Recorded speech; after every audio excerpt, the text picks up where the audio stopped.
இயேசுவின் நாமத்தில் இந்த இடத்துல நிற்கிற யாவரையும் வாழ்த்துகிறேன். உங்கள் துக்கம் சந்தோஷமாய் மாறும் என்று ஆண்டவர் சொல்லியிருக்கிறார் வேதத்தில்.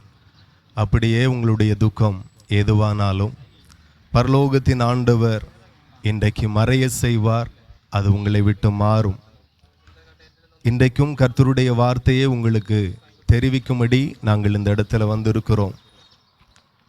இந்த பூமியில் ஆண்டவர் மனுஷனை படைத்து இந்த பூமியில் நம்மளை சுகத்தோடும் பலத்தோடும் ஆரோக்கியத்தோடும் வாழ ஆண்டவர் வைத்திருக்கிறார். நீங்கள் பார்த்தீங்கன்னா இந்த பூமியில் நம்முடைய இஷ்டத்திற்கு வாழும்படி ஆண்டவர் இந்த பூமியை நமக்கு தராமல் அவருடைய சித்தத்திற்கு வாழும்படி இந்த பூமியில் நம்மை வாழ வைத்திருக்கிறார். இந்த பூமியை நமக்கு தந்திருக்கிறார். இன்னைக்கு நிறைய பேர் வாழ்க்கை என்கிறது ஒரு முறை, நல்ல வாழணும், நல்ல அனுபவிக்கணும் என்கிற நிலையிலேயே அநேக பேர் வாழுகிறார்கள். ஆனால் படைத்த தேவன் மனுஷனிடத்தில் என்ன விரும்புகிறார் என்கிறதை நாம் சரியாய் புரிந்து வாழுவோமே ஆனால் இந்த பூமியில் நாம் ஆசீர்வாதமாக இருப்போம். நம்முடைய தலைமுறை ஆசீர்வாதமாக இருக்கும். ஆண்டவர் வேதத்தில் எழுதியிருக்கிறார். சங்கீதம் 35:16 தீமை செய்கிறவர்களுடைய பெயரை பூமியில் இராமல் அற்றுப்போக பண்ண கர்த்தருடைய முகம் அவர்களுக்கு விரோதமாயிருக்கிறது என்று ஆண்டவர் எழுதியிருக்கிறார். இந்த பூமியில் நிறைய பேர் தீமை செய்கிறதற்கு அஞ்சுகிறதில்லை, தீமை செய்கிறதுல துணிகரம் கொண்டவர்களாய் இருக்கிறார்கள். எந்த மனுஷனுக்கும் விரோதமாய் எழும்ப தயங்குகிறது கிடையாது. எனக்கு ₹1,00,000 செலவானாலும் பரவாயில்லை, அவனா நானா ஒரு கை பார்ப்போம் அப்படிங்கிற நிலைமைக்கு நிறைய பேர் மற்றவர்களுக்கு விரோதமாய் எழும்பி செயல்படுகிறதை நாம் பார்க்கிறோம். தினந்தோறும் டிவி நியூஸ்களில் நாம் பார்க்கிறோம். பழிக்கு பழி வாங்குகிற சம்பவம், வெட்டுக்குத்து, இதெல்லாம் அன்றாடும் காட்சிகளாகிறது. இதை செய்தால் சாபம் என்கிறதை யாரும் யோசிக்கிறதில்லை. இப்படி தீமையானதை நாம் செய்வோமே ஆனால் நம்மேல தீங்கு வரும் என்கிறதை யாரும் நினைக்கிறதில்லை. துணிகரமாய் வாழுகிறார்கள். ஆண்டவருடைய வார்த்தை சொல்லுகிறது, தீமை செய்கிறவர்களுடைய பெயரை பூமியில் இராமல் அற்றுப்போக பண்ண கர்த்தருடைய முகம் அவர்களுக்கு விரோதமாய் இருக்கிறது என்று ஆண்டவர் எழுதியிருக்கிறார். இன்னைக்கு ஒரு மனுஷனுக்கு விரோதமாய் கூலிப்படையை ஏவுகிறதும் சேவனைகளை வைக்கிறதும் இந்த மாதிரியான பொல்லாத செயல்களை தினந்தோறும் கிராமங்களில் ஊர்களில் குடும்பங்களுக்குள்ளாக நடக்கிறதை நாம் பார்க்கிறோம். இன்றைக்கு நம்மை படைத்த தேவனுக்கு பிரியமாய் தீமை செய்யாமல் நன்மையே செய்து இந்த பூமியில் வாழுவோமே ஆனால் நிச்சயமாய் நம்முடைய பெயரை அவர் பெருமைப்படுத்துவார். வேதத்தில் ஆதியாகமத்தில் ஆண்டவர் எழுதியிருக்கிறார், உன் பெயரை நான் பெருமைப்படுத்துவேன், நீ ஆசீர்வாதமாய் இருப்பாய் என்று. படைத்த தேவன் எதை விரும்புகிறாரோ அதன்படி நாம் வாழுவோமே ஆனால் அவர் நம்முடைய பெயரை பெருமைப்படுத்துகிறார். அவர் நம்முடைய பிள்ளைகளுடைய பெயரை பெருமைப்படுத்துகிறார். நாம் நம்மளுடைய பிள்ளைகளிடத்தில் நிறைய காரியத்தை எதிர்பார்க்கிறோம். என் பிள்ளைகள் நல்லா படிக்கணும், படிப்பில் என் பிள்ளைகள் ஆசீர்வதிக்கப்படணும், தொழில் வியாபாரங்களில் ஆசீர்வதிக்கப்படணும் அப்படிங்கிறத நாம் எதிர்பார்க்கிறோம். நாம் நன்மையாய் வாழுவோமே ஆனால் தீமைகளுக்கு விலகி இருப்போமே ஆனால் நிச்சயமாய் ஆண்டவர் நம்மை ஆசீர்வதிப்பார். நமக்கு தேவன் தந்திருக்கிற பிள்ளைகளை அவர் ஆசீர்வதிப்பார். நம்முடைய பெயரை அவர் பெருமைப்படுத்துவார். உங்களுடைய பெயரை சொல்லும்போது 4 பேர் மதிக்கத்தக்கதாக இந்த பூமியில் நீங்கள் வாழ்ந்திருக்கும்படி, உங்கள் குடும்பம் வாழ்ந்திருக்கும்படி ஆண்டவர் மேன்மைப்படுத்துவார். சங்கீதம் 37:27 சொல்லுகிறது, தீமையை விட்டு விலகி நன்மை செய், என்றென்றைக்கும் நிலைத்திருப்பாய் என்று ஆண்டவர் சொல்லுகிறார். இந்த பூமியில் ஒரு மனுஷனுக்கு வாழ்வு எப்பொழுது வரும் என்றால் தீமை விட்டு விலகி அந்த மனுஷன் நன்மை செய்வானானால் அந்த மனுஷனை அவர் நிலைத்திருக்க பண்ணுகிறார். இன்றைக்கு நிறைய பேர் இந்த பூமியில் நிலைத்திருக்க முடியலை. நிறைய பேருடைய குடும்பம் நிலைத்திருக்க முடியலை. பார்த்தீங்கன்னா வாழ வேண்டிய வயதில் மரணம் வருகிறது, வாழ வேண்டிய வயதில் வியாதிப்பட்டு இந்த பூமியில் படுத்த படுக்கை ஆகிறாங்க. அதெல்லாம் நம்ம பார்க்கிறோம். தீமை விட்டு விலகினால் ஆண்டவர் சொல்லுகிறார், தீமை விட்டு விலகி நன்மை செய், என்றென்றைக்கும் நீ நிலைத்திருப்பாய். படைத்த தேவன் என்ன விரும்புகிறார் என்றால், தீமை செய்கிறதை அவர் விரும்பவில்லை. தீமை செய்கிறதை கர்த்தர் வெறுக்கிறார்.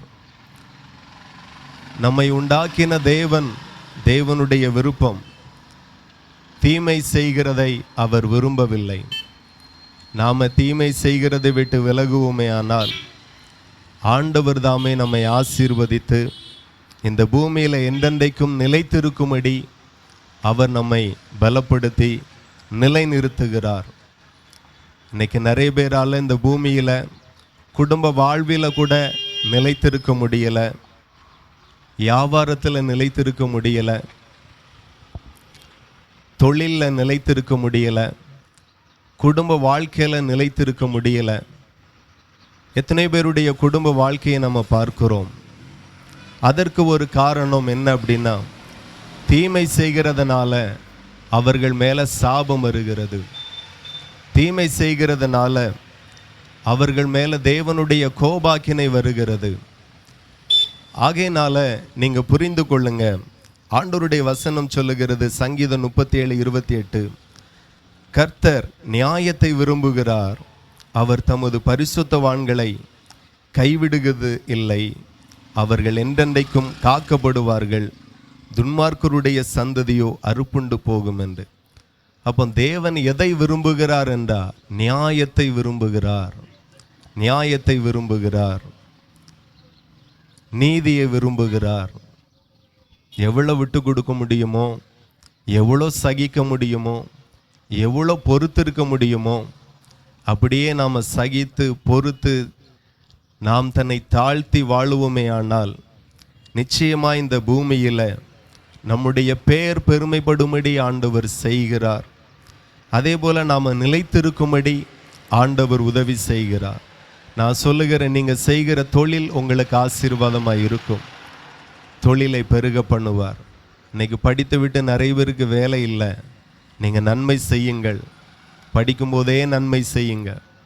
நிறைய பேர் படிக்கிற காலத்திலே தீமை செய்கிறார்கள், காலேஜ் லைஃப்பில் தீமை செய்கிறார்கள், வேலை செய்யும்போது தீமை செய்கிறார்கள். இப்படியே நிறைய தீமையான காரியத்தை செய்து செய்து கடைசியில் அறுவடையை பார்த்தீங்கன்னா ஆண்டவருடைய வசனம் சொல்லுகிறது, எதை விதைக்கிறாயோ அதை நீ அறுப்பாய் என்று ஆண்டவர் வேதத்தில் எழுதியிருக்கிறார். ஆகையினால படிக்கிற நாட்களில் நன்மை செய்யுங்க, காலேஜ் லைஃப்பில் நன்மை செய்யுங்க, இளம் வயதில் நன்மை செய்யுங்க. நிச்சயமாய் உங்கள் பேரை ஆண்டவர் பெருமைப்படும்படி கர்த்தர் வைப்பார்.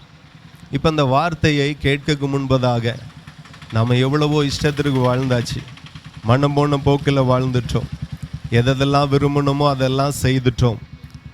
இப்போ பாவம் செய்கிறதுனால அந்த பாவத்தின் நிமித்தமாய் அந்த மனுஷன் மேலே, அந்த மனுஷனுடைய குடும்பத்தின் மேலே சாபம் வருகிறது. ஆகையினால தான் நிறைய பேருடைய குடும்பம் உடைக்கப்படுகிறது, தொழில் வாய்க்காமல் போகிறது. எவ்வளோ வருமானம் வந்தாலும் வருமானத்தை காட்டிலும் நஷ்டம் அதிகமாக இருக்கிறது, வரவு கொஞ்சம் ஆனால் செலவு அதிகமாக இருக்கிறது. இப்படி அநேக குடும்பத்தில் சாபம், அநேக குடும்பத்தின் மேலே சாபத்தை நம்ம பார்க்கிறோம். இந்த சாபம் எல்லாம் உங்கள் மேலே, உங்கள் குடும்பத்தை விட்டு மாற வேண்டுமே ஆனால் முதல்ல தீமை செய்கிறதை விட்டு நாம் விலக வேண்டும். தீமை செய்கிறதை விட்டு நாம் விலகுவோமே ஆனால் நம்மேல் ஆசீர்வாதங்கள் வரும். பரலோகத்தின் தேவன் நம்மை ஆசீர்வதிப்பார். எதை விதைக்கிறோமோ அதை தான் நாம் இந்த பூமியில் அறுப்போம் என்று ஆண்டவர் வேதத்தில் எழுதியிருக்கிறார். ஆகையினால எதை விதைத்தாலும் எதை செய்தாலும் நன்மையை விதைப்போம், நன்மையை செய்வோம்.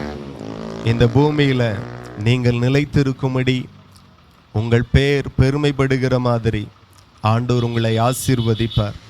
இப்போ மனம் போன போக்கில் வாழ்ந்து தீமைகளை நிறைய செய்து அநியாயத்தை நிறைய செய்து குடும்பத்தின் மேலே, பிள்ளைகள் மேலே, தொழில் மேலே பயங்கரமான சாபங்களை சம்பாதித்து ஒரு நாள் நிம்மதி இல்லை, ஒரு நாள் சந்தோஷம் இல்லை, நான் என்ன செய்ய அப்படிங்கிற ஒரு கேள்விக்குறியோடு யாராகிலும் இருப்பீர்களானால் ஆண்டவருடைய வசனம் சொல்லுகிறது, உலகத்தின் பாவத்தை சுமந்து தீர்க்கிற தேவ ஆட்டுக்குட்டியாக இயேசு கிறிஸ்து இந்த பூமியில் 2000 வருடங்களுக்கு முன்பதாக இந்த பூமியில் வந்தார்.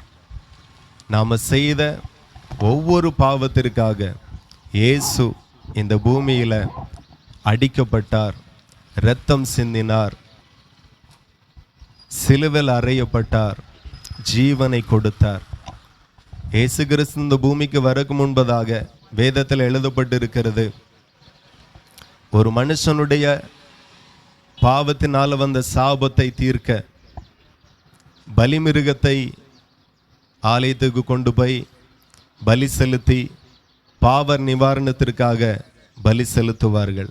ஆனால் இயேசு கிறிஸ்து முழு உலகத்தின் பாவத்தை சுமந்து தீர்க்கிற தேவ ஆட்டுக்குட்டியாகவே இந்த பூமியில் வந்து இனி ஒரு மனுஷனுக்காக, ஒரு குடும்பத்திற்காக ஒரு பலிமிருகம் அடிக்கப்பட வேண்டாம், ஒவ்வொரு மனுஷனுடைய பாவத்தையும் தன்மேலே ஏற்றுக்கொண்டு அவர் சிலுவையில் அறையப்பட ஒப்பு கொடுத்து ஜீவனை கொடுத்தார்.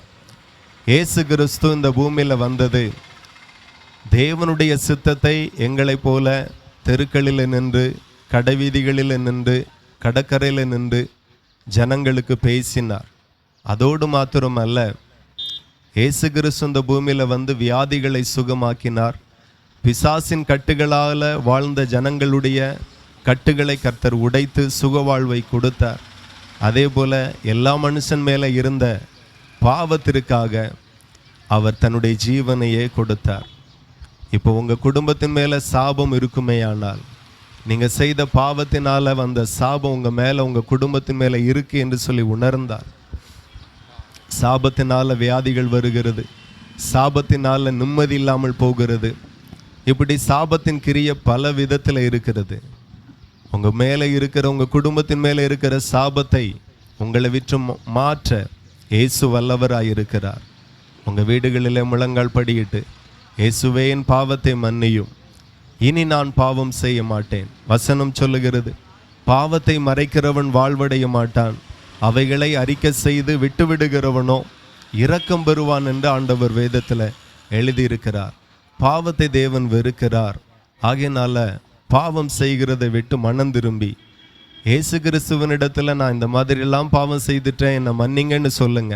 உங்கள் பாவத்தை அவர் மன்னித்து உங்களுக்கு புது வாழ்வை தருவார்.